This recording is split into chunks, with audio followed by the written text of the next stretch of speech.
Boa noite, ouvintes da Rádio Cultura Online Brasil. Boa noite, ouvintes da Rádio Internacional Lusófona. No ar, mais um programa A República com L'Oréal Rocha. O tema do nosso programa de hoje é Formas de Espiritualidade, Mistérios, Mito e Misticismo. O nosso programa de hoje vai estudar uma obra de Antônio de Macedo, cujo título é Cristianismo Iniciático, o que nunca se leu sobre o cristianismo. É uma edição portuguesa.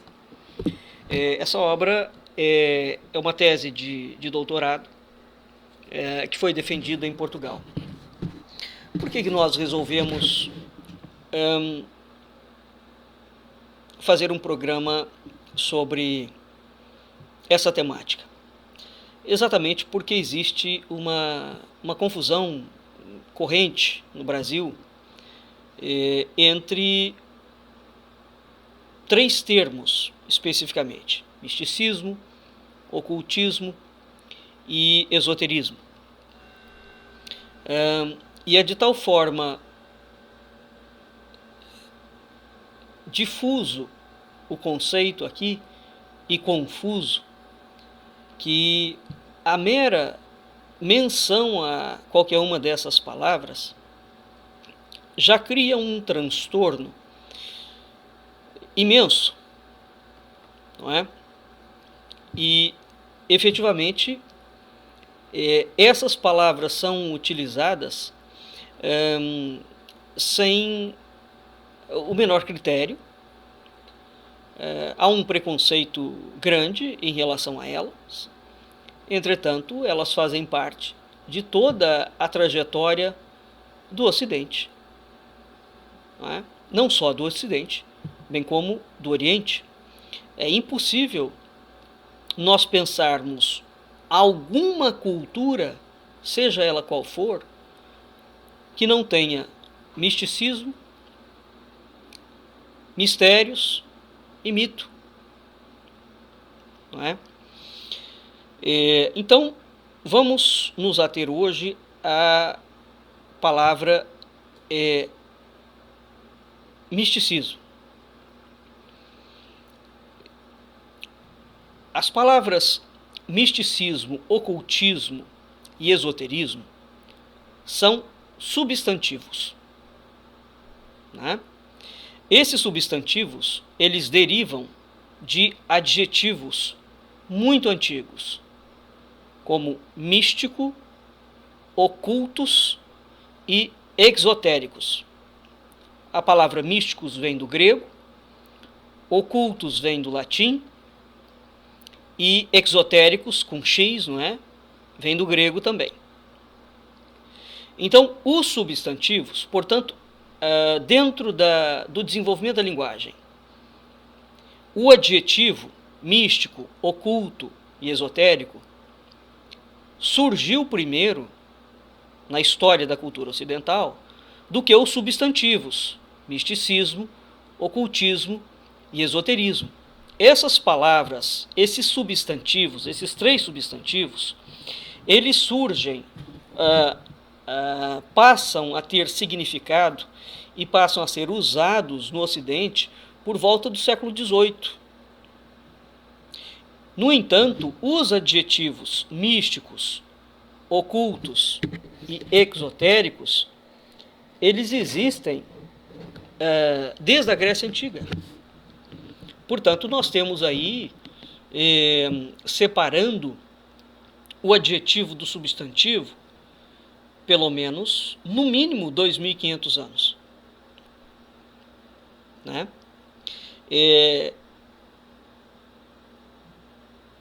E essas palavras, esses substantivos e os adjetivos, portanto, não podem ser vistos como significando a mesma coisa. Porque quando a gente fala hoje místico, oculto e esotérico como adjetivo, eu posso estar usando a palavra, por exemplo, para o misticismo de Bernardo de Claraval, do Frei Bernardo de Claraval, não é? E eu posso estar usando a palavra como o misticismo de um indivíduo que toma algum tipo de alucinógeno. Então, embora eu esteja usando a mesma palavra, ela não designa a mesma coisa. E, sobretudo, o sentido da palavra como adjetivo é um, como substantivo é outro. Ora, esses substantivos, misticismo, ocultismo e esoterismo, são de cunhagem muito recente. Portanto, eles surgem a partir do século XVIII e eles designam distintas áreas de conhecimento, né? Portanto, eles vão designar um tipo de forma de espiritualidade. Ora, na verdade, no início da Grécia, quando nós vemos quando surgem os adjetivos místicos, ocultos e esotéricos, esses adjetivos não designam formas de espiritualidade, mas os substantivos designam. Então, só isto aqui já nos coloca diante de uma questão incontornável, que é a diferença brutal entre o adjetivo e o substantivo, né? Então, essas formas de espiritualidade, atualmente, elas constituem categorias de espiritualidade, portanto, um tipo de área de conhecimento, né, que ora se opõe, ora se exclui, ora se inclui, né? Por exemplo, para certos autores, o esoterismo como substantivo é uma categoria que tem uma subcategoria de ocultismo, né? Ao passo que para outros autores, o ocultismo e o misticismo se antagonizam. Outros autores já preconizam que o esoterismo e o misticismo se antagonizam. E vai por aí afora. Portanto, nos autores atuais, mesmo dentro dos autores atuais e autores acadêmicos, não existe uma, digamos, uma linha dominante aceita, para nos dar uma ideia da complexidade do tema, não é? Bem, portanto, no Brasil, a dificuldade de falar qualquer coisa no Brasil atualmente é porque quando vai se usar qualquer uma dessas palavras, via de regra, está existindo uma inquisição intelectual dentro do Brasil, onde essas palavras, determinadas palavras, não podem ser usadas, porque essas palavras designam que o indivíduo é um apóstata, um herege. E, na verdade, isso demonstra um cabal e absoluta falta de conhecimento da origem das palavras. Portanto, nós estamos falando de etimologia da palavra, né? Evidentemente que uma palavra usada hoje, ela é a mesma palavra, mas dizer que ela tem o mesmo significado que ela tinha há 2.500 anos atrás, é evidente que não. Então, ao longo dos séculos, essas palavras, inclusivamente, foram sendo, os seus significados foram sendo alterados, não é?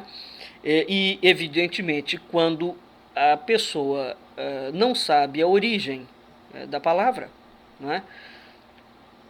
Ela não é capaz de entender as transformações que a palavra passou.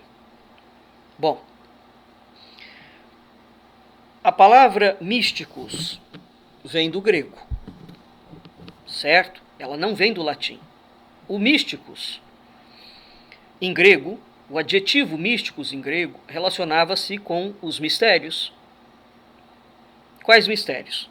Sobretudo os mistérios de Eleusis, não é? A palavra mistério, também em grego, tem origem na raiz mi, ou mu, de onde vão derivar dois verbos gregos.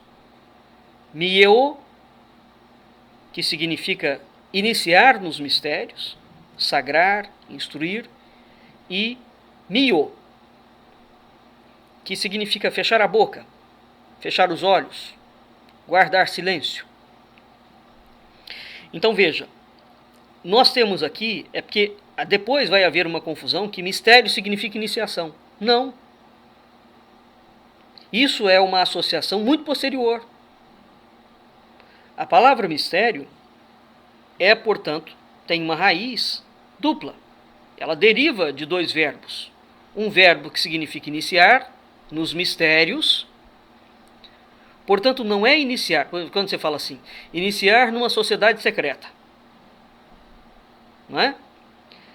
Esse termo que nós usamos hoje, esse adjetivo, ele não tem o mesmo significado de uma iniciação nos mistérios de Eleusis. Mas nós continuamos usando a mesma palavra. Né?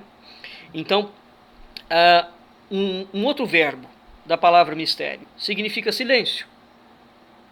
Fechar os olhos. Não falar. Né? Ficar mudo. E dessa mesma raiz, né, mi ou mu, vai derivar o termo latino mutus,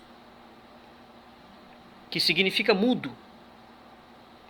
E também vai derivar o termo grego mitos,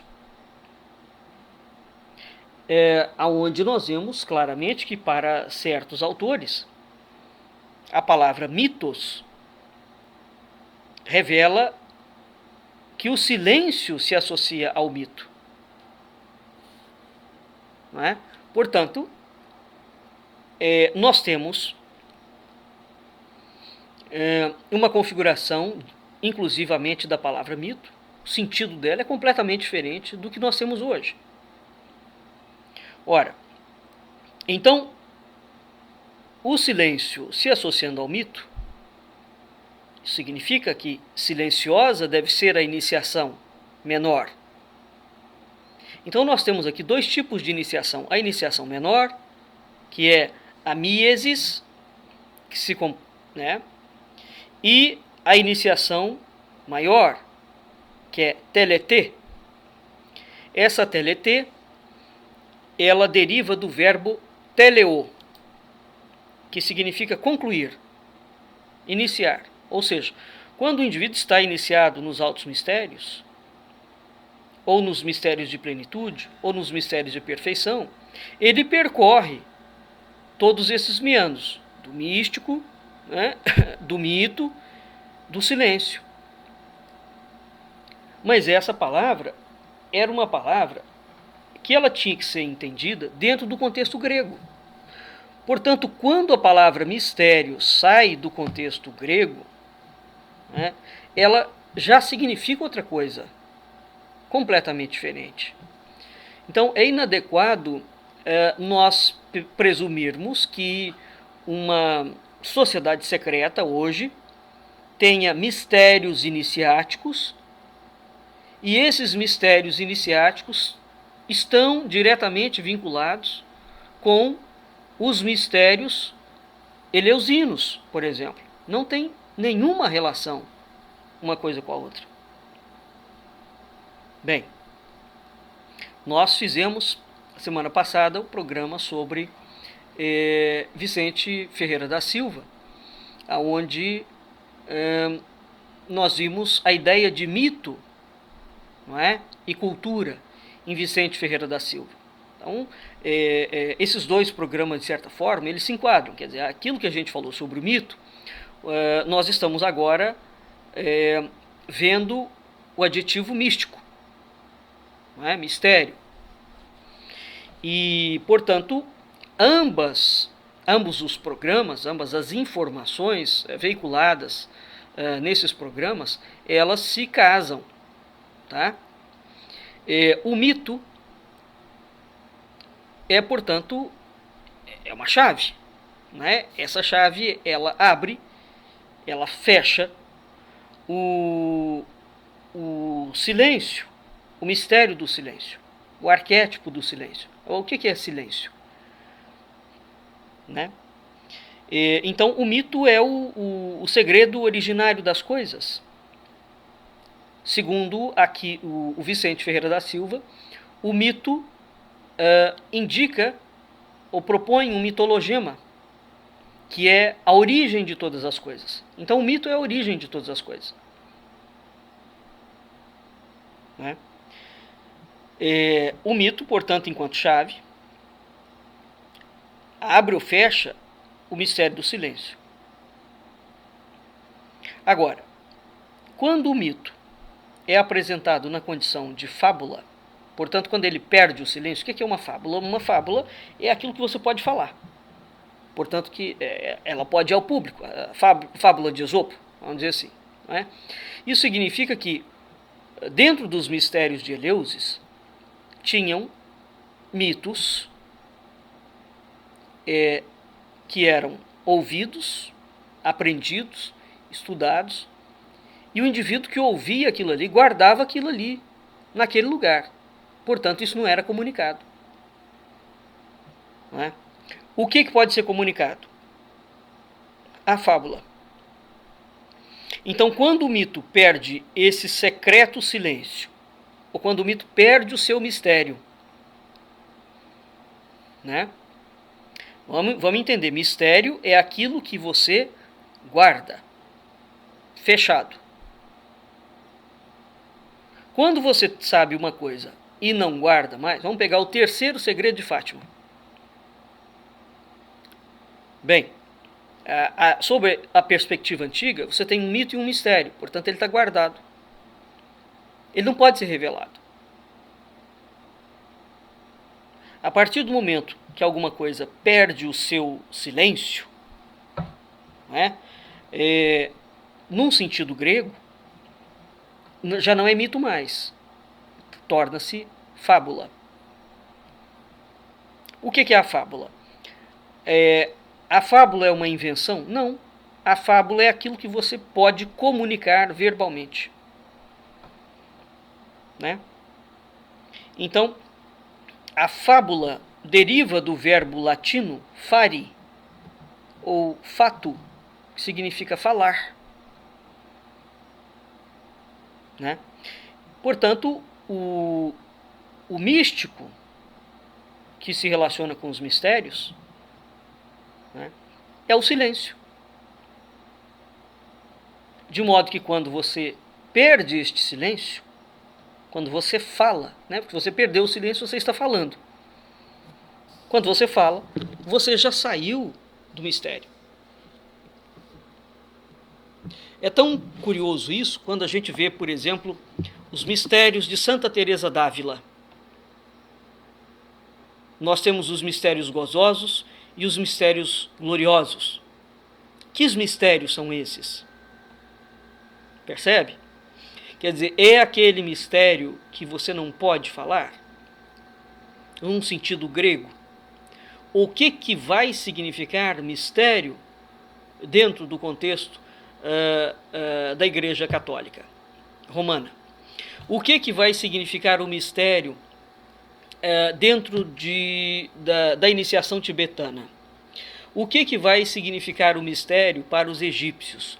O que vai significar o mistério para uma sociedade secreta? Percebe? É a mesma palavra, mas ela não designa a mesma coisa. Não designa. Então, é preciso ter muito cuidado. E hoje em dia no Brasil está muito complicado, muito difícil, né, lidar com as coisas como elas são. Ora, efetivamente, uma vez que o místico, não é, relaciona-se com o mistério, os alquimistas, por exemplo, na Idade Média, cumpriam estritamente a regra do silêncio, ou a regra do sigilo. Isso era definido pela disciplina arcana, que é o tacere. Então, essa disciplina arcana, que era atribuída a Zoroastro, ela tinha a seguinte sequência: saber, poder, ousar, calar-se. Para maiores elucidações, vocês podem buscar o livro de Fulcanelli, O Mistério das Catedrais. Na página 237 e 239 nós temos uma explicação sobre isso. Né? Então, o silêncio, veja que coisa curiosa. Não é? A regra do silêncio era saber, poder, ousar, calar-se. Então, calar era o último nível. Portanto, quando você sabe alguma coisa, você não fica papagaiando o que você sabe. E é interessante porque atualmente, numa acepção vulgar do termo, não é? Quando o indivíduo de fato sabe alguma coisa, ele não fica alardeando que ele sabe. E normalmente as pessoas que menos sabem, menos têm domínio sobre uma área, são as que mais fazem firula sobre aquilo. Então essa era a disciplina arcana, que era atribuída a Zoroastro. O Mircea Eliade, que foi um historiador e um mitógrafo, um dos homens mais, na área de mito, uma das maiores expressões do século XX, o Eliade caracteriza o mito da seguinte maneira, no livro dele, Aspectos do Mito. Esse livro é de 1963. Abre aspas. É real, o mito é real, no sentido em que se oferece como revelação. Sagrado, porque narra obras divinas. Eterno, porque se desenrola no tempo sacro dos inícios, e por isso mesmo transcendental. Mas é igualmente exemplar, pois serve de modelo aos comportamentos humanos. Repetível, na medida em que deve ser rememorado pela repetição e reatualizado pelos mitos. É contemporâneo, porque faz com que se reentreguem o paraíso e a origem. E é também, por isso mesmo, paradigmático. Enfim, o mito é transpessoal, pois não tem autor, mas apenas narradores que o recitam, e é significativo no sentido esotérico, didático, total. Muito bem, fecha aspas. Essa frase aqui é extremamente ampla, né? Do Mircea Eliade, mas ele coloca o mito fora do tempo, como nós vimos, podemos ver na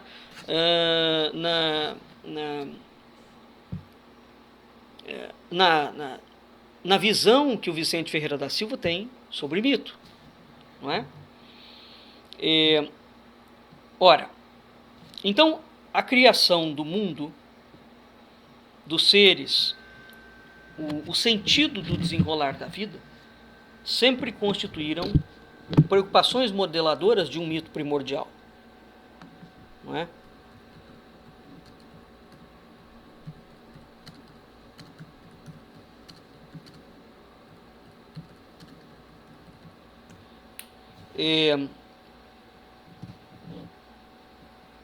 Nós vemos que todas as culturas, todas, têm uma cosmogênese. Aliás, os primeiros capítulos da Bíblia, né? Os filósofos gregos, o que aconteceu é que ao longo da história ocidental, a palavra mito foi completamente deturpada do seu sentido original. E nós temos aqui, nesse aspecto, uma grande demanda, uma grande tarefa que foi feita pelos próprios filósofos. Os filósofos ajudaram a lançar a palavra mito no limbo da história. E, como lembra bem o Vicente Ferreira da Silva, toda cultura que perde o seu mito, aquela cultura acaba desaparecendo, porque o mito é o elemento fundador da cultura. Então o que o ocidental fez? Ele derrubou os seus mitos. E ele achou que ao derrubar o mito ele poderia manter a cultura. Não, não pode. Não tem como. Não é? E é isso que, de certa forma, o Mircea está falando. O mito é real, no sentido de uma revelação. Ele é sagrado, ele é transcendental, ele está acima do tempo. O mito não é uma historinha, não é uma fábula como hoje nós entendemos, não é uma narrativa literária. Tudo que um mito não é uma narrativa literária. Quando vocês encontrarem um livro falando que um mito é uma narrativa literária, esquece o livro, joga ele fora. Isso é uma visão positivista, marxista, leninista da palavra, né, que foi sendo construída. Bem,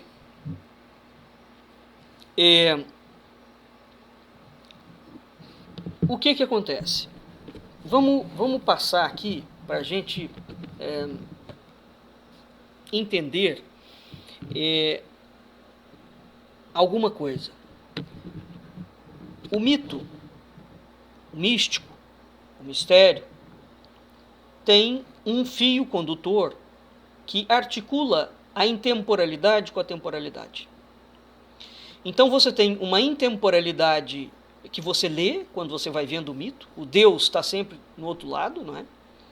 No lado da eternidade.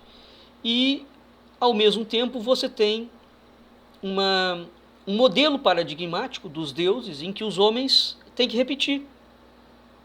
Você tem uma temporalidade percursiva do rito. Certo? O rito é, portanto, aquilo que a pessoa vai realizar, vai reatualizar o tempo inteiro. Ele vai repetir, por exemplo, todo dia o padre reza a missa. Todo dia ele reatualiza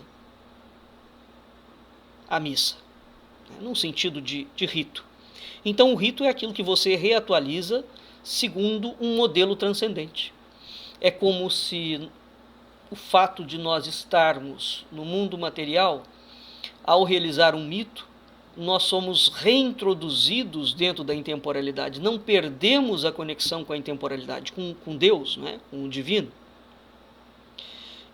Portanto, é daí que advém a ideia de que os mistérios são a teoria de ritos.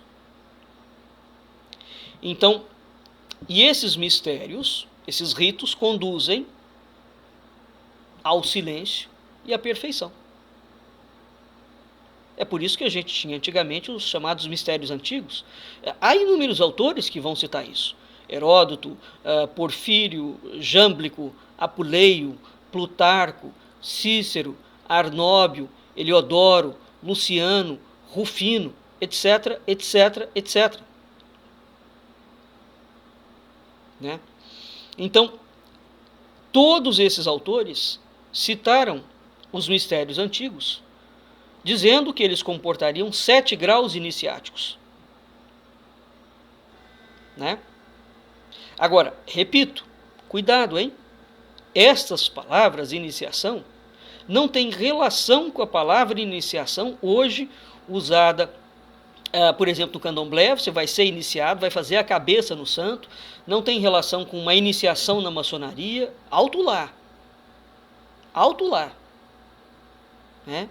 É preciso entender a palavra como ela era usada naquele contexto. Né? Bem, em certas circunstâncias, veja como era diferente isso.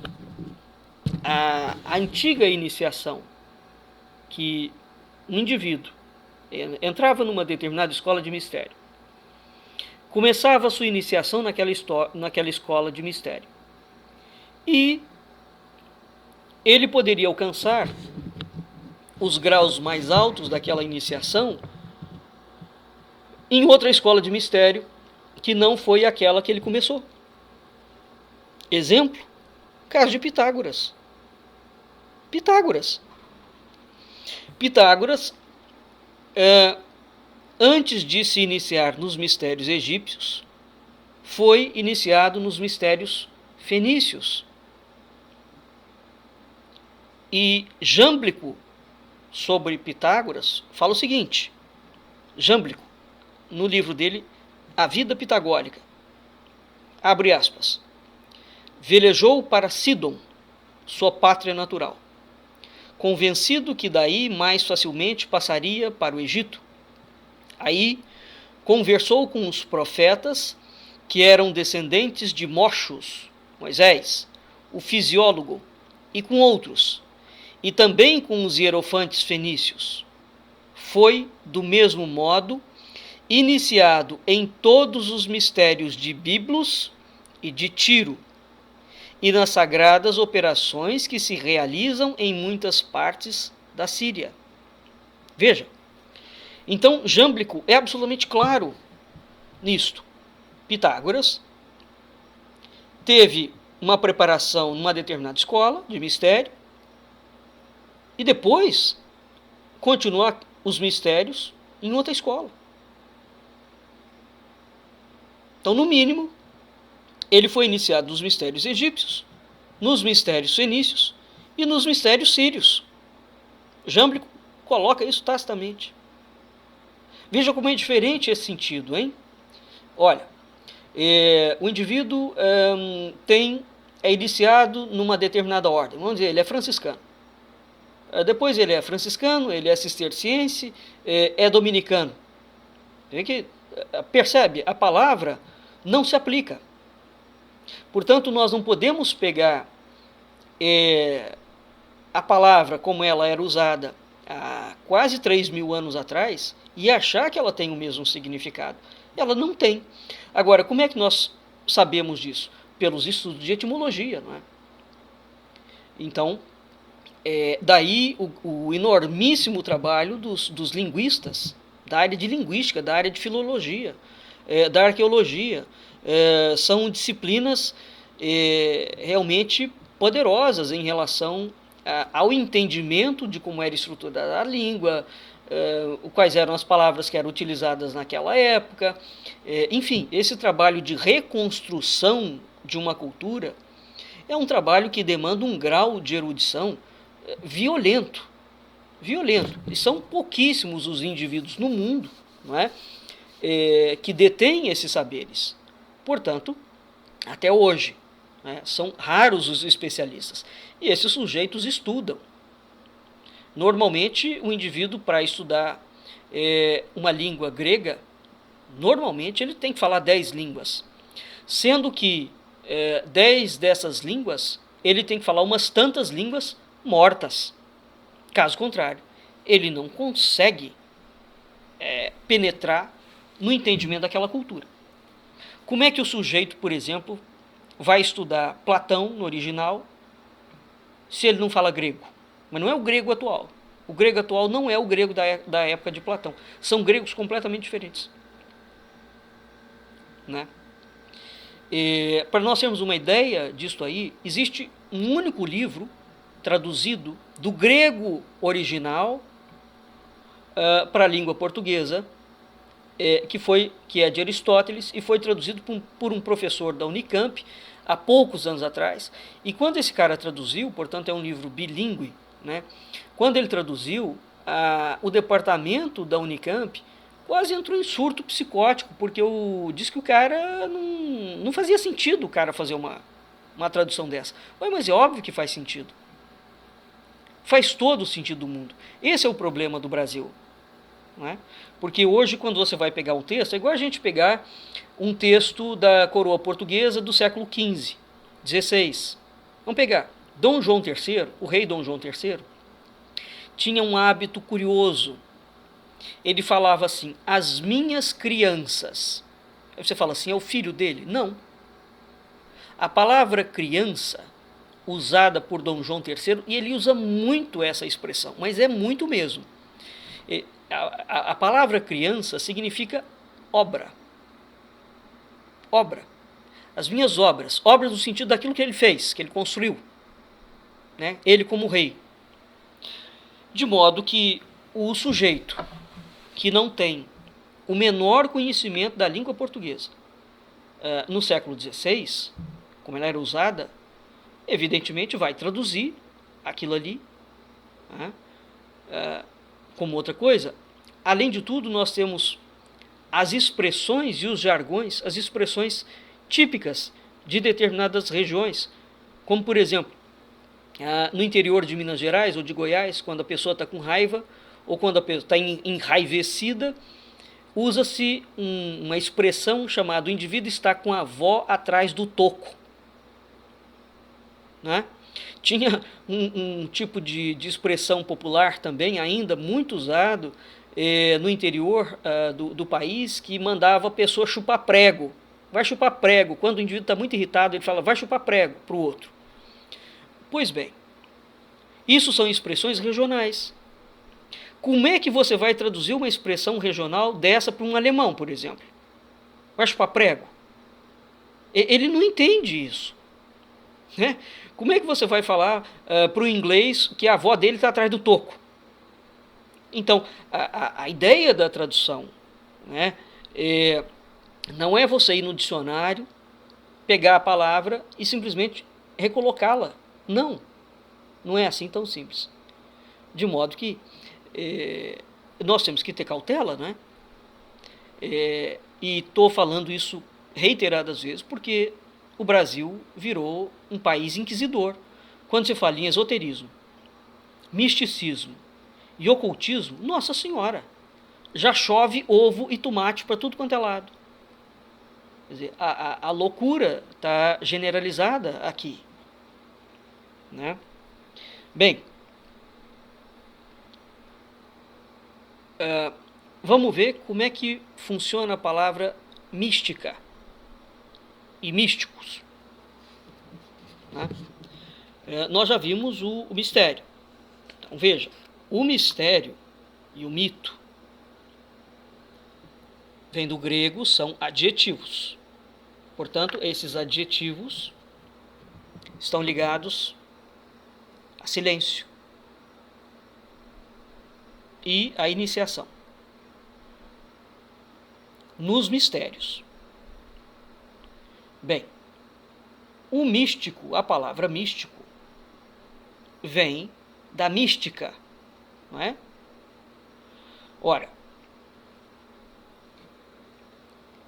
a discussão que durante muito tempo discutia-se qual havia sido a influência que o paganismo greco-romano, com toda a sua ritualística e os seus mistérios, qual havia sido a influência que esse paganismo teria exercido nas comunidades cristãs primitivas, e de tal forma que foi a elaboração dos textos neotestamentários. Então, discutiu-se isso durante um tempo muito longo. Né? Agora,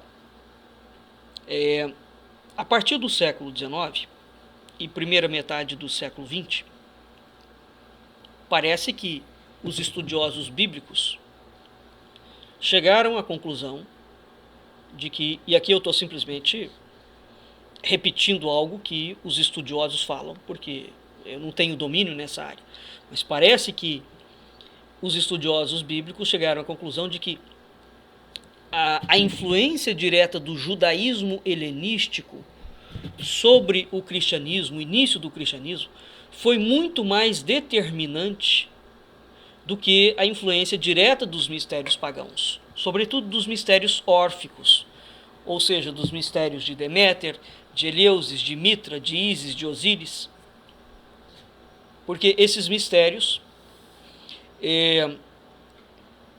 foram mistérios muito famosos. Então pensou-se durante séculos e séculos e séculos que a influência dos mistérios órficos de Deméter, de Mitra, de Ísis e de Osíris tivessem tido uma influência muito preponderante no início do cristianismo. Hoje, os biblicistas falam que não. Tiveram influência.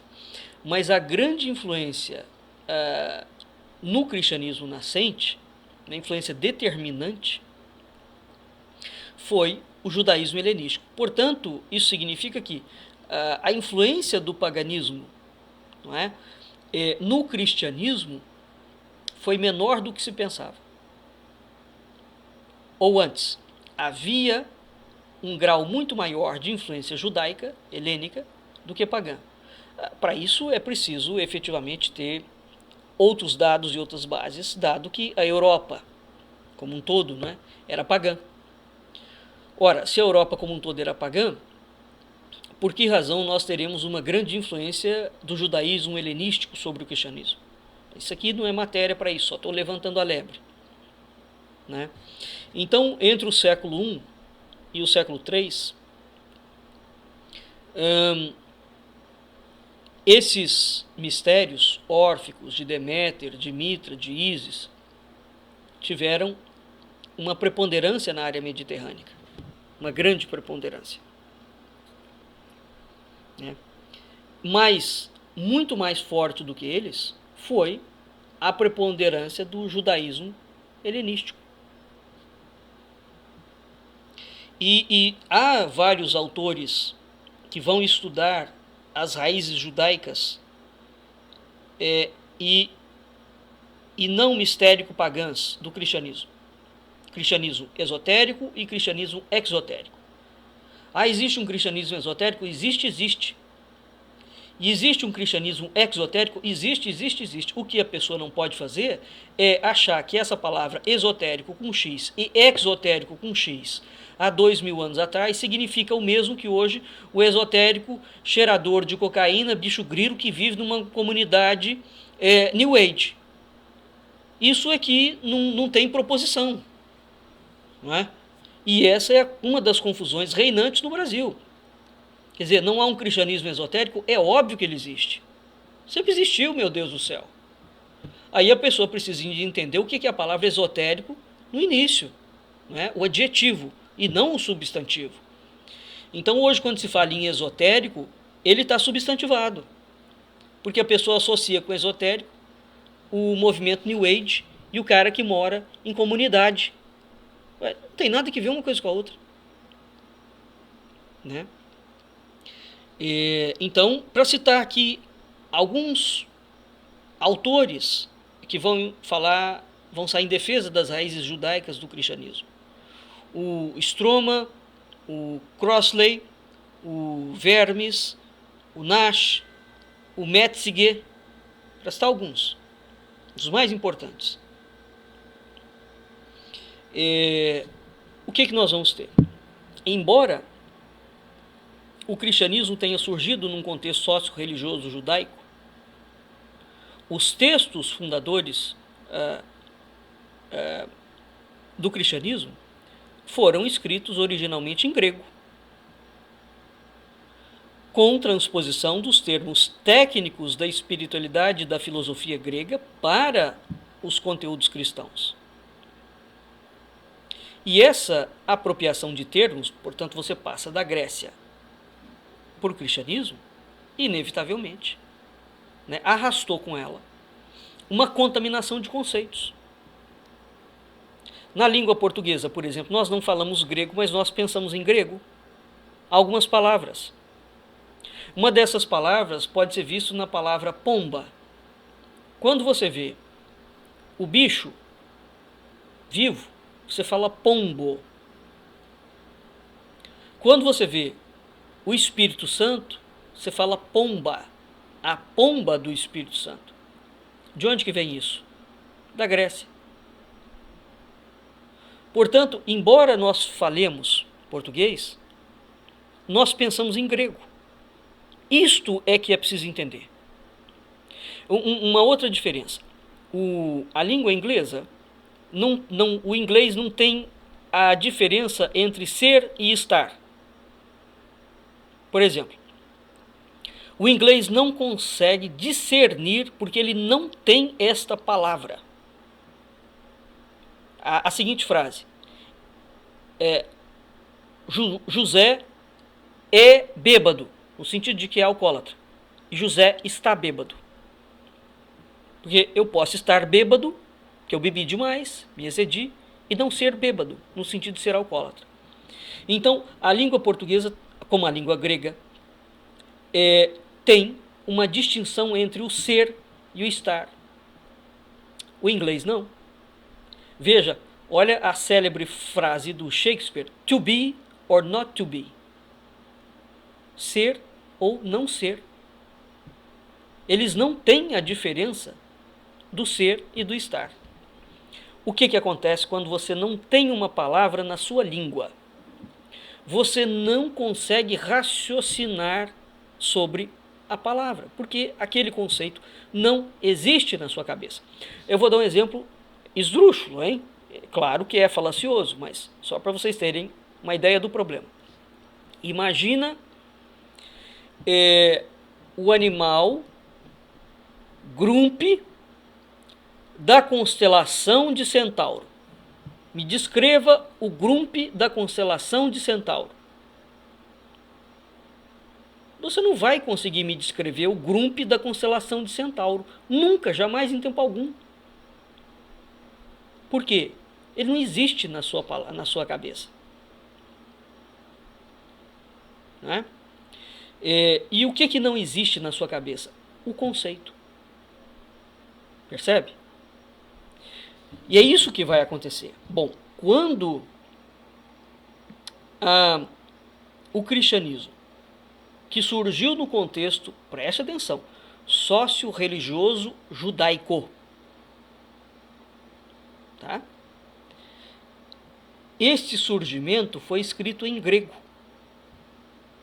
e ele capturou termos técnicos da espiritualidade e da filosofia grega para os conteúdos cristãos. Portanto, veio com a língua grega os conceitos gregos. Mas o cristianismo surge no contexto sócio-religioso judaico. Olha como é complexo isso. E evidentemente que essa complexidade, não é? Essa apropriação de termos arrasta com ela uma inevitável correlação de conceitos, contaminação de conceitos. Então você tem que trazer um conceito grego, você tem que trazer um conceito judaico-helenístico para uma língua que não é grega, né, e para uma língua que não é hebraica. Isso é, efetivamente, essa é a razão pela qual nós vamos encontrar na literatura, nos livros sagrados, não é? Notadamente no Novo Testamento, Antigo Testamento, Novo Testamento, desculpe, esta característica que aparentemente pode ser vista como uma controvérsia. Não é uma questão de controvérsia, é uma questão do contexto e da transposição dos termos. A gente vê isso muito nas cartas de Paulo, por exemplo. Isso é visto nos textos gnósticos cristãos que foram descobertos em Nag Hammadi, onde eles foram escritos em copta, mas essa escritura em copta estava repleta de termos gregos, e esses termos gregos designam realidades metafísicas inexprimíveis em copta. Então, até hoje, quando você faz uma tradução correta, é igual o vai chupar prego. Eu vou traduzir isso para o alemão. O ideal é que eu mantenha a palavra como ela está na língua original, vai chupar prego. E eu coloco uma nota do editor, uma nota de rodapé, uma nota do tradutor, alguma coisa, onde eu tento ver se eu tenho um similar dentro do pensamento alemão, germânico, que faça um mínimo sentido para o alemão aquela expressão, vai chupar prego. Né? E tanto é que dizem que um bom tradutor, ele tem que ter morado no país. Né? Não basta ele ser um exímio, não basta ele ter um domínio da língua, né? Ele tem que ter morado no país para ele poder entender. Portugal tem uma expressão, fala assim, tome nas tintas. Você não está nem aí. Ou seja, o que o outro faz é nada. né? Então, quando a pessoa fala tome nas tintas, isso é designa inúmeras coisas em Portugal. No Brasil não significa nada. E nós estamos falando a mesma língua, né? Já para o português vai chupar prego, eles acham a maior graça disso, né? Fulano, você está com a avó atrás do toco. Também eles acham graça, porque isso para eles também não designa. É um regionalismo, né? E, portanto, quando nós temos uma palavra igual ao grego, o grego é uma língua riquíssima. O latim não tem a riqueza do grego. Não tem mesmo. Como o latim não tem a riqueza do português. Né? Uma outra coisa que eu já falei algumas vezes e que dá panos para manga, mas é um dado de realidade, o português não é língua latina. O português tem algumas termos, expressões, variantes tomados do latim. O português não é língua latina. E esse assunto é estudado, para entender esse tema, tem que se voltar ao chamado alfabeto de Alvão, né? E estudar as questões referentes à chamada língua atlântica. Na Europa, esses casos são estudados. O Brasil passa a distância dessa realidade para... Até hoje continua-se falando que o português é língua latina. Bem, mas vamos adiante. Então, o que nós temos? Igual o ser e o estar, do português, do grego e do inglês. Se o sujeito não tem noção de ser e estar, não é?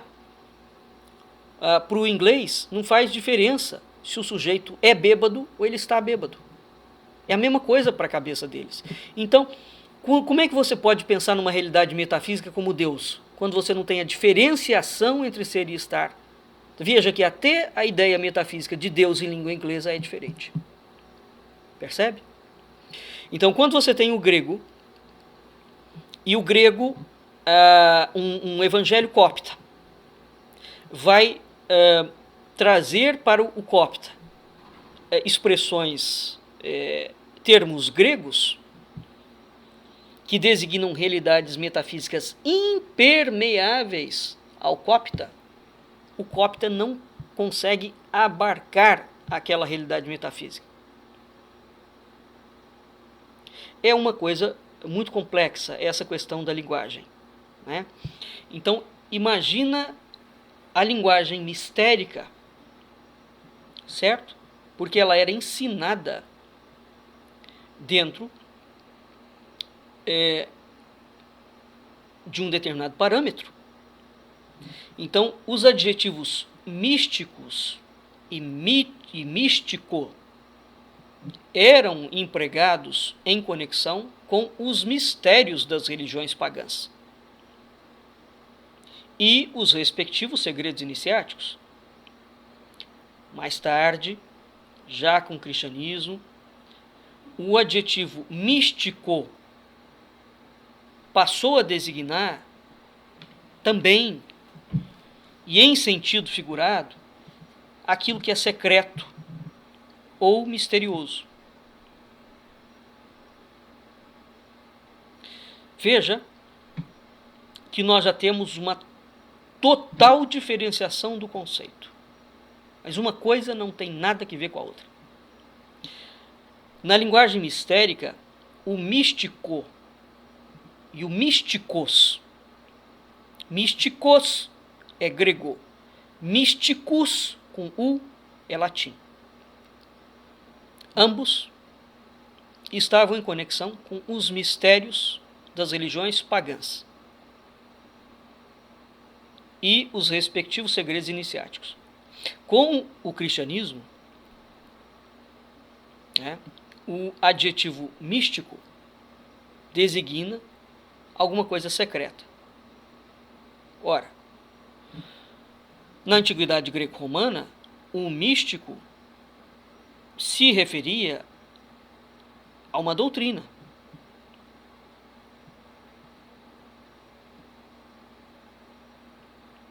Não é?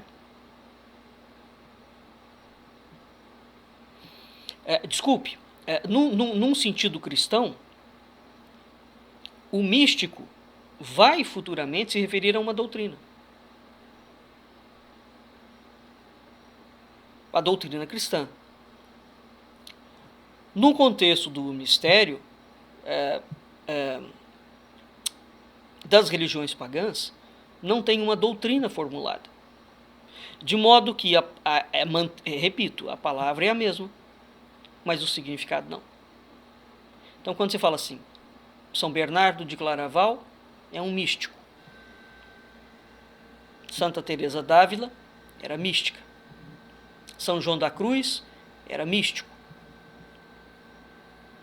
Soror Mariana é mística. Hildegard von Bingen é mística. O que isso tem a ver com os mistérios das religiões pagãs? Nada. Então, haviam os místicos da religião pagã? Havia.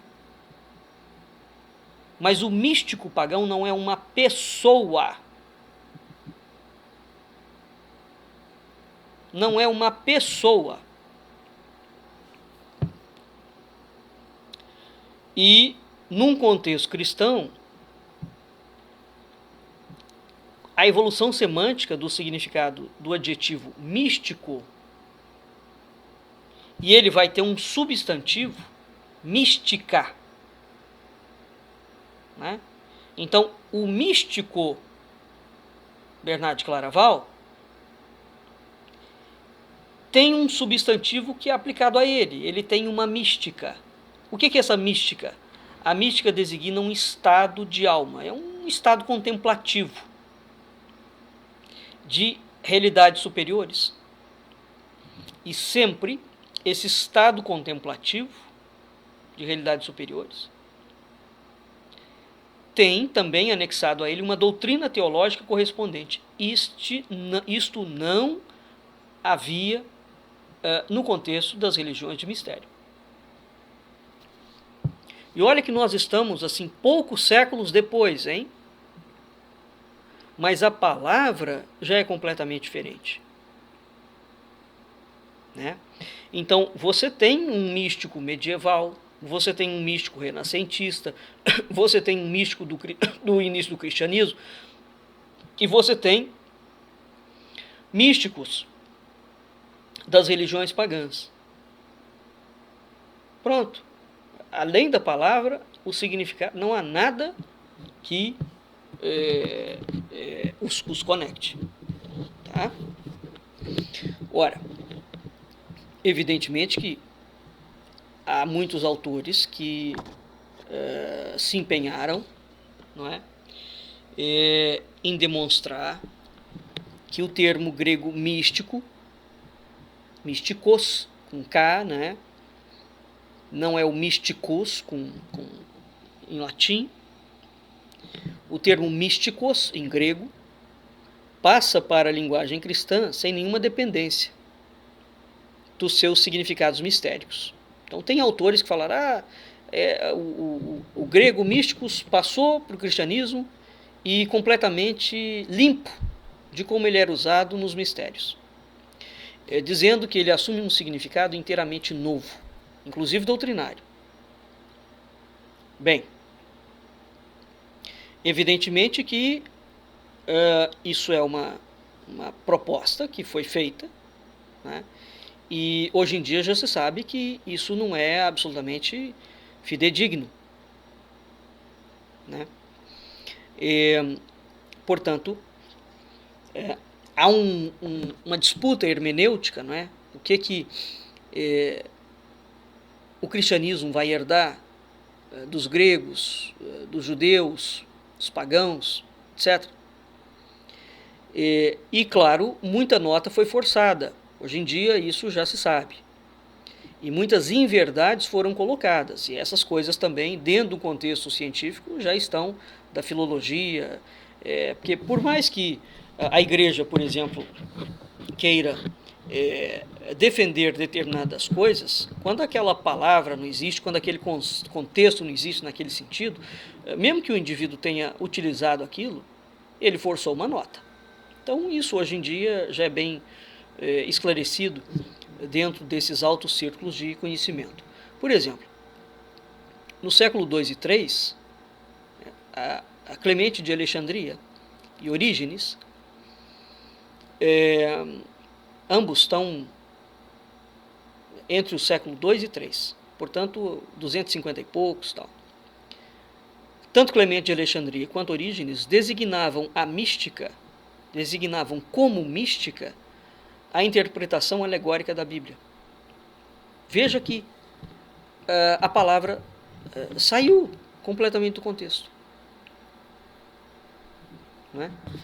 E eles colocam essa expressão em grego, o significado místico, a interpretação mística. E Clemente vai empregar o propósito do significado místico do tabernáculo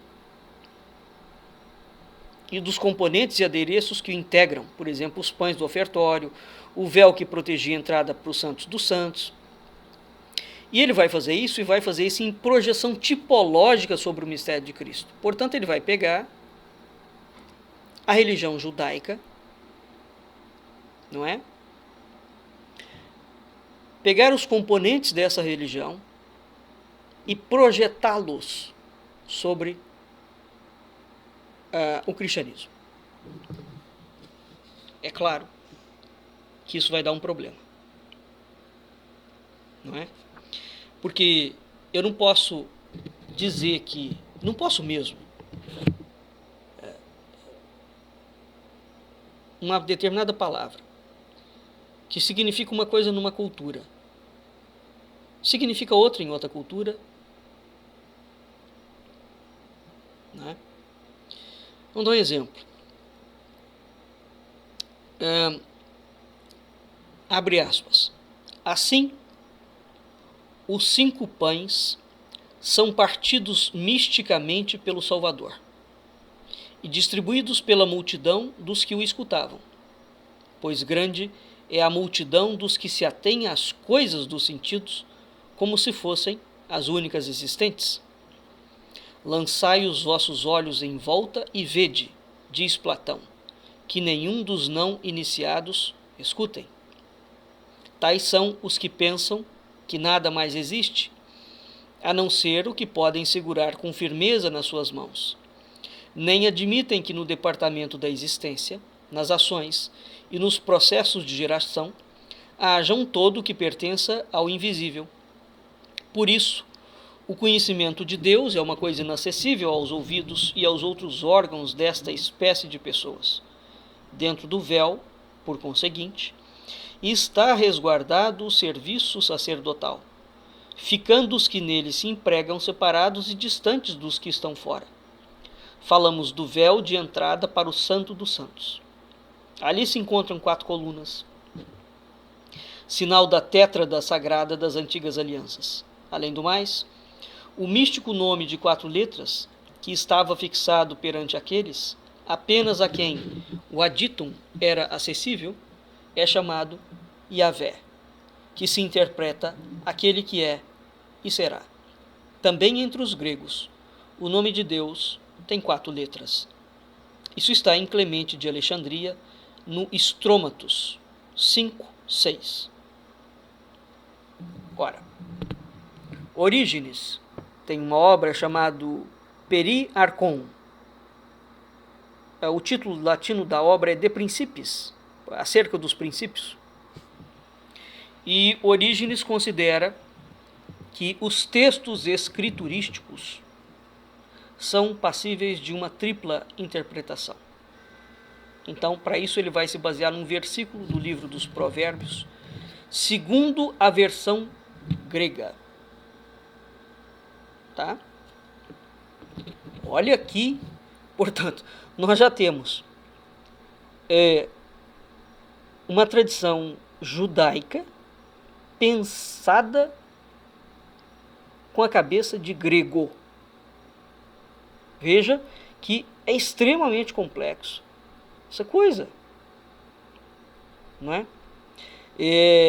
Porque, novamente, é aquela diferença das palavras. Gostando nós ou não, os significados, os contextos, as palavras significam coisas nos seus contextos culturais.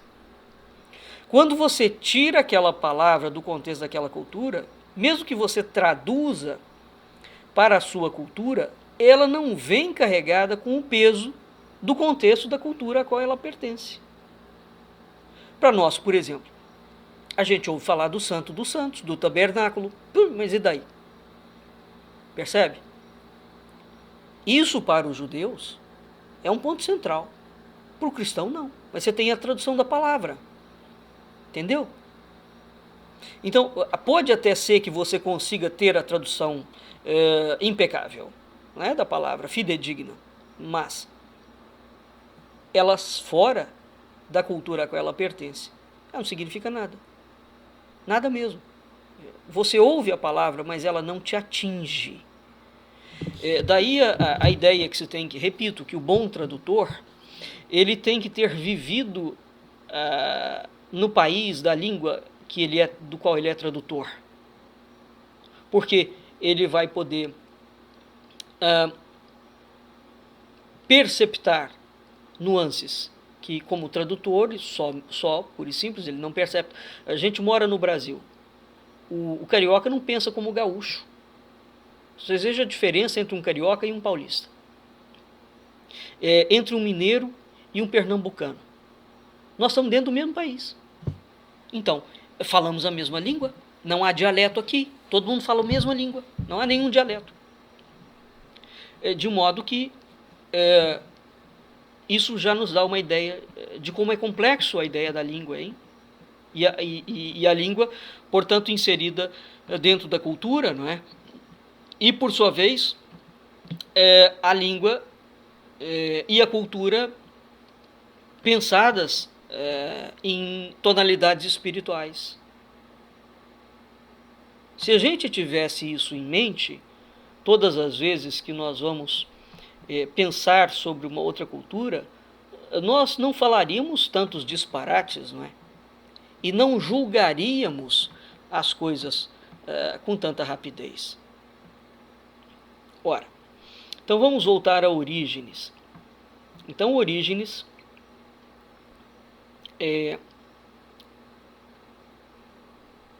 vai afirmar que determinados textos escriturísticos são passíveis de uma tripla interpretação.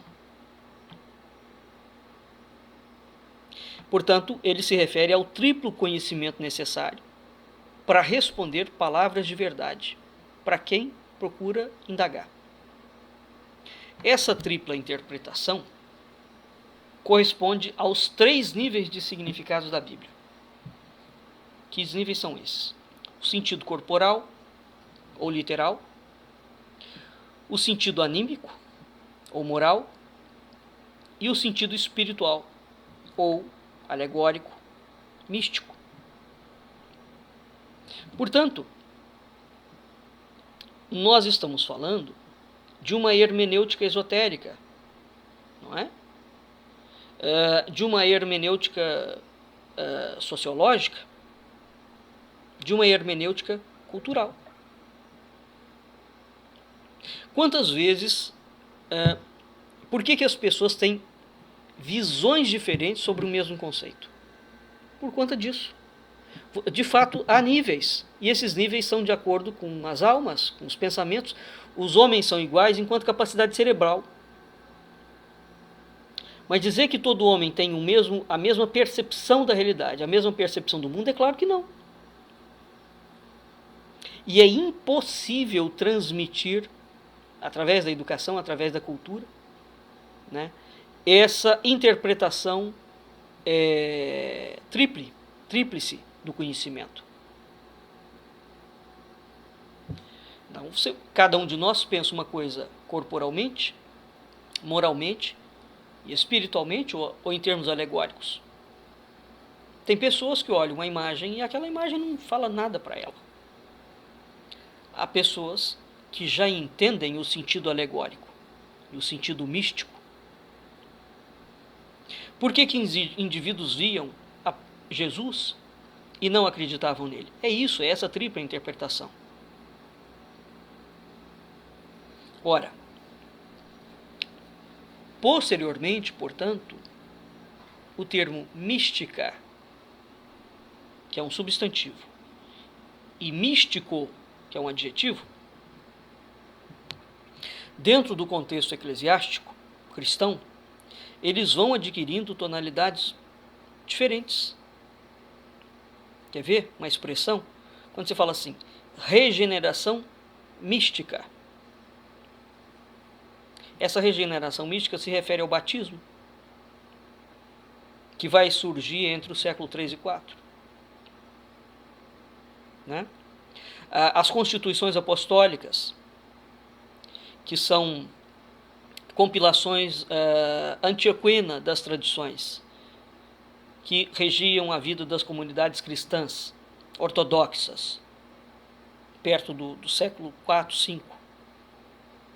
Essas constituições apostólicas, por exemplo, elas mostram uma diferença imensa entre os sacrifícios sangrentos da religião antiga e o sacrifício místico de Cristo. Ambos sacrificam. Você quer ver uma outra diferença que o cristão não admite? Por exemplo, o candomblé tem um sacrifício que eles chamam de sudidé, é o sacrifício do animal. Os judeus também têm. É a imolação do cordeiro. Todas as religiões têm o sacrifício místico. Entretanto, veja, os sacrifícios das religiões antigas são considerados malignos e o sacrifício místico de Cristo é não só aceitável, como louvável. O sacrifício do ritual do sudidé no candomblé, não, sob a perspectiva do cristão. Percebe? Então, não havia a palavra regeneração mística. E é preciso entender isso. Esta palavra é grega. Dentro da Grécia, ela não existia. Não, você não pode falar em regeneração mística para um grego. Ele não vai entender. Então é o batismo. Não há isso. E tampouco pode se falar no sacrifício místico de Zeus. O grego também não entende. O judeu também não. Porque, sob a perspectiva hebraica, não há sacrifício místico de Cristo.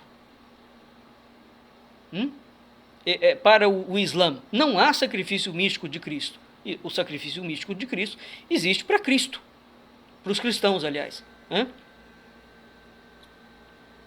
Isso, essas coisas são importantíssimas para nós entendermos como são diferentes os contextos culturais.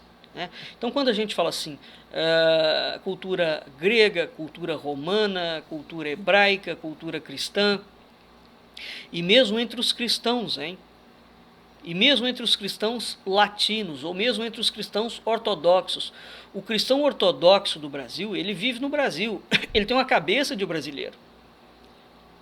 Quando esse cristão ortodoxo brasileiro vai visitar algum país ortodoxo, ou muda para um país ortodoxo, ele continua pensando como brasileiro. O brasileiro muda para a Inglaterra, ele continua pensando como brasileiro. Então, tem determinadas coisas que ele vai absorver, tem outras que não. Ele percebe? Isso é uma questão da língua. Língua, cultura são coisas fortíssimas. Fortíssimas. Ora, vamos ver então. Vai se estabelecer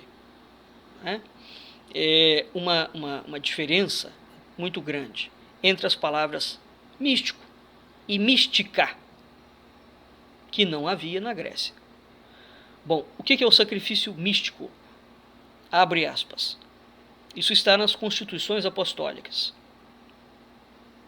E do livro do Marcelo Metzger, que é o organizador. abre aspas, o batismo, o sacrifício, o sacerdócio, o culto ligado a um lugar, o Filho de Deus, transformou-os. Em vez das abluções cotidianas, instituiu o batismo na sua morte. Em vez de serem escolhidos de uma só tribo, determinou que fossem escolhidos para o sacerdócio os melhores de cada nação, examinando-se com cuidado, não o seu corpo, mas a sua piedade e o seu comportamento. Em vez dos sacrifícios sangrentos, instituiu o sacrifício vivo e santo, não sangrento, mas místico, que é celebrado na morte do Senhor, graças aos símbolos, sacrifício do seu corpo e do seu sangue. Se você conversar com um japonês e com um chinês, um oriental, e mostrar a imagem de Cristo pregado na cruz em sofrimento, ele olha para você com uma cara de sapo olhando a lua. Não faz o menor sentido o nosso Deus, que eles falam, né? O seu Deus, estar morto e pregado, e vocês adorarem um Deus morto. Percebe? Essa é a visão dele. Então a ideia de sacrifício místico não passa pela cabeça de um japonês. Não passa pela cabeça de um chinês. Não passa pela cabeça de um tailandês. Não passa pela cabeça de um judeu. Ora, isso não são detalhes. Isso são provas extremamente robustas, não é? De que as culturas são muito diferentes. Tá bem? Portanto, nós teremos um surgimento de uma mística espiritual cristã, que não era e nunca existiu na Grécia.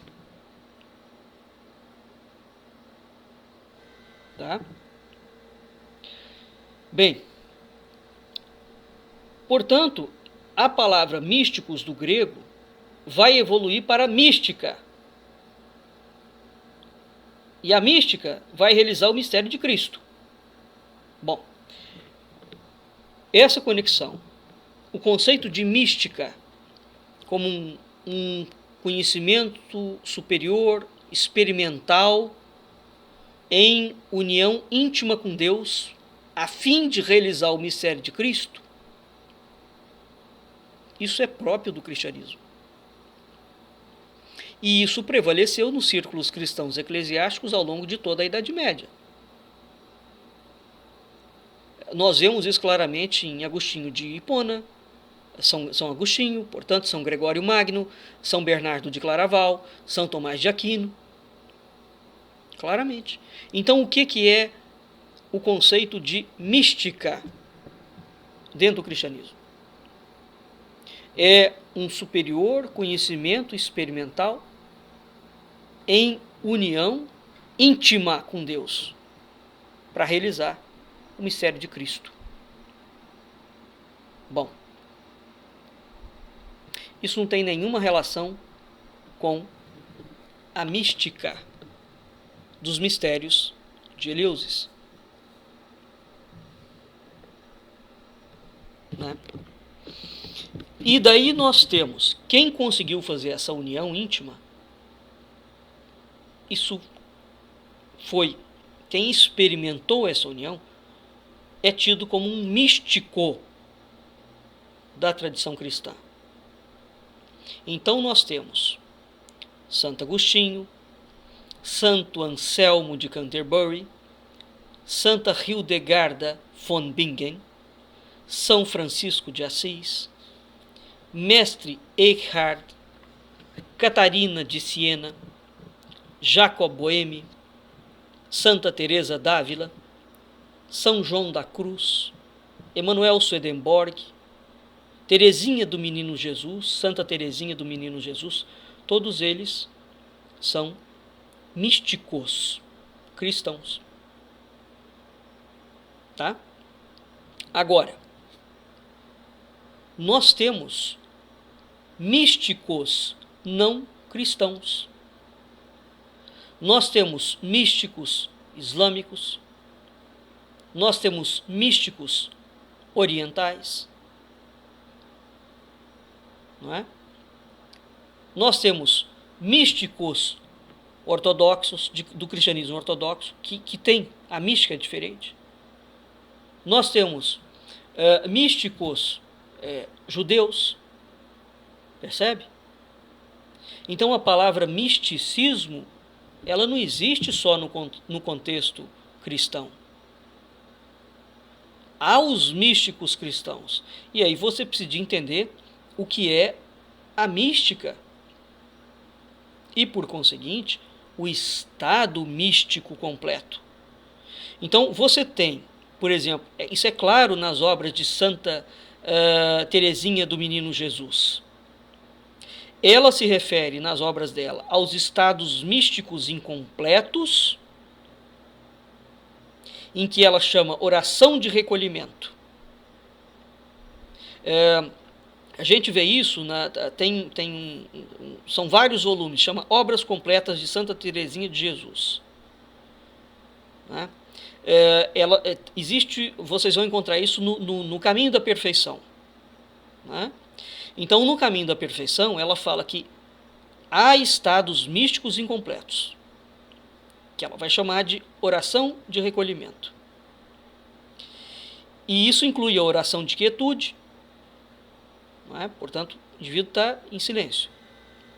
E existe o estado místico completo, que se caracteriza por aquilo que Santa Teresinha vai chamar de o sono das potências. Portanto, é aquele estado em que Deus se apodera de todas as faculdades da alma e a alma fica embriagada. Ela entra no estado da santa embriaguez. É quase que a divina loucura, não é? E opera, portanto, uma união manifesta da alma com Deus. Deus toma o corpo. Isso é o estado místico completo. A gente vê isso muito em Santa Teresinha do Menino Jesus e Santa Teresa d'Ávila. Tem casos assim com Santa Teresa d'Ávila. Quem nunca leu nada de Santa Teresa d'Ávila realmente é um portento. Uma das coisas mais impressionantes a vida de Santa Teresa d'Ávila. Né? Então, o que nós vamos ter? Nós temos misticismo cristão e misticismo não cristão.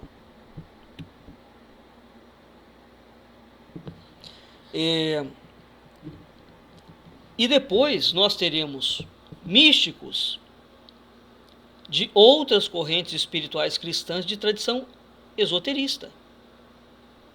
Aí é preciso entender o que é essa tradição esoterista antes das pessoas falarem besteira. Exemplo de místicos de outras correntes espirituais cristãs de tendência de tradição esoterista: Francis Bacon, Ashmole, Michael Mayer, Robert Flood, Miguel Servet, John Dee, Nostradamus, Heinrich Hunkrach, Angelus Silesius, Cal, Fon, Corinne, Helene, etc., etc., etc. Nós temos místicos de saberes heterodoxos, por exemplo, que vão praticar astrologia, magia, alquimia, cabala, como por exemplo Santo Alberto Magno. E até chegar atualmente aos místicos de tendência New Age, não é? Em que eles manifestam uma conexão direta do homem com Deus, sem nenhuma necessidade, sem nenhum tipo de intermediação, seja ela institucional, portanto, uma intermediação da igreja, seja individual, portanto, você não tem um sacerdote, não tem um funcionário. Então, essa mística New Age, ela nega toda e qualquer autoridade religiosa e institucional. O indivíduo pode, por ele próprio, entrar em estado místico.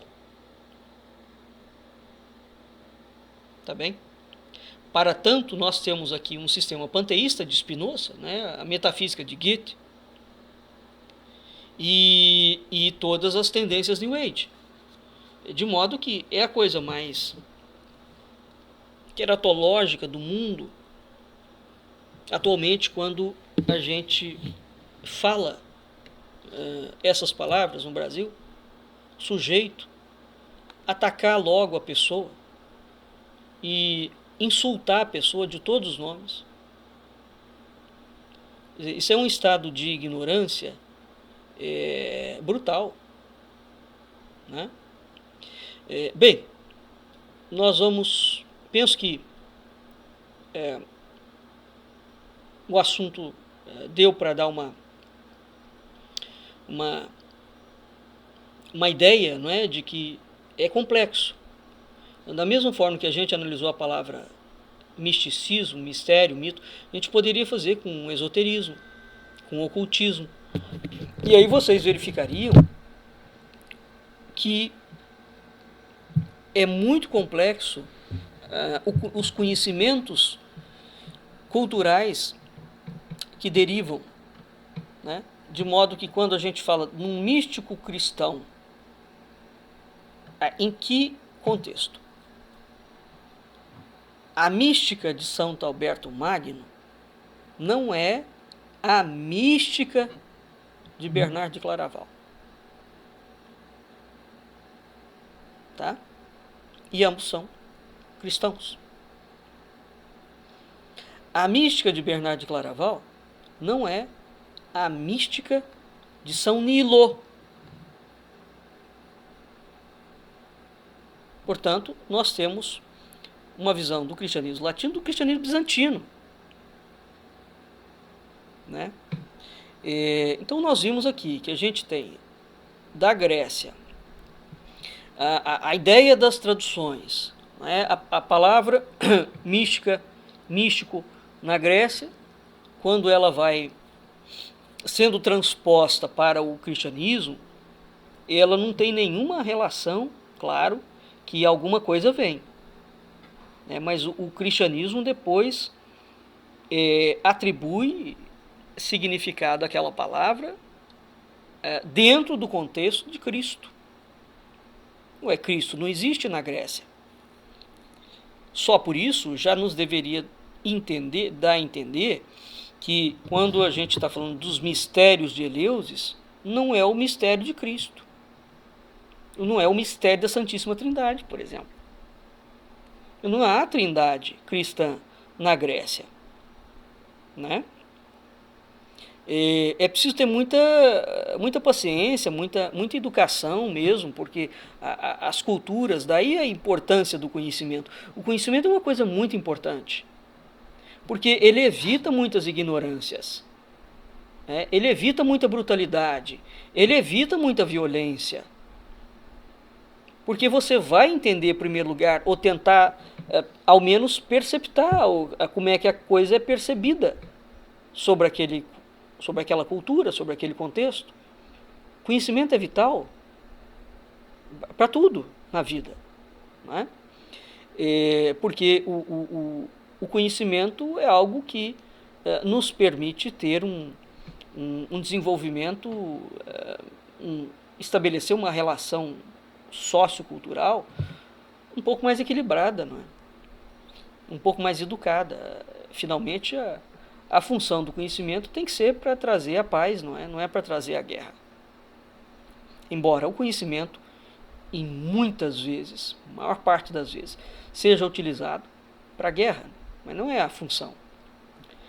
Bem, então, o objetivo do nosso programa de hoje foi trazer esse ponto à discussão, porque essa é uma palavra, eu tenho procurado sempre trazer na República, não é? Bem como no nosso outro programa, o Culturas e Identidades, temas que são espinhosos mesmo, viu?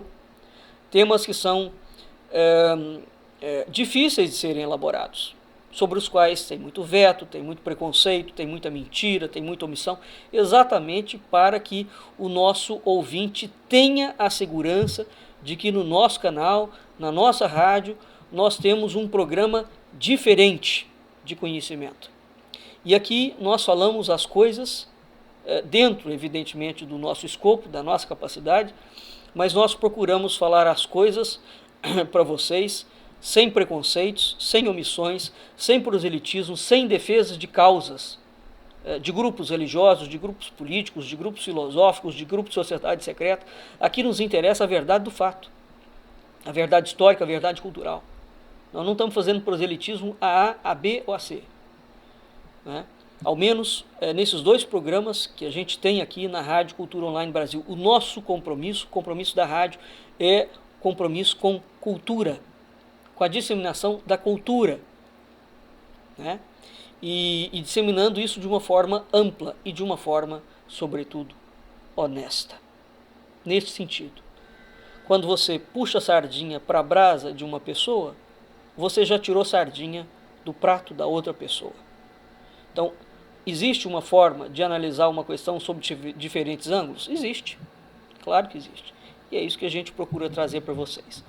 E foi isso que nós procuramos trazer hoje com essa ideia da palavra mistério, mito e misticismo, porque a gente já tinha trazido a discussão da obra do Vicente Ferreira da Silva, né? O mito dentro da cultura. Tá bem? Então, nós vamos ficando por aqui. Fique em seguida com a programação da nossa rádio. Muito obrigado pela sua audiência e até a semana que vem. Um abraço.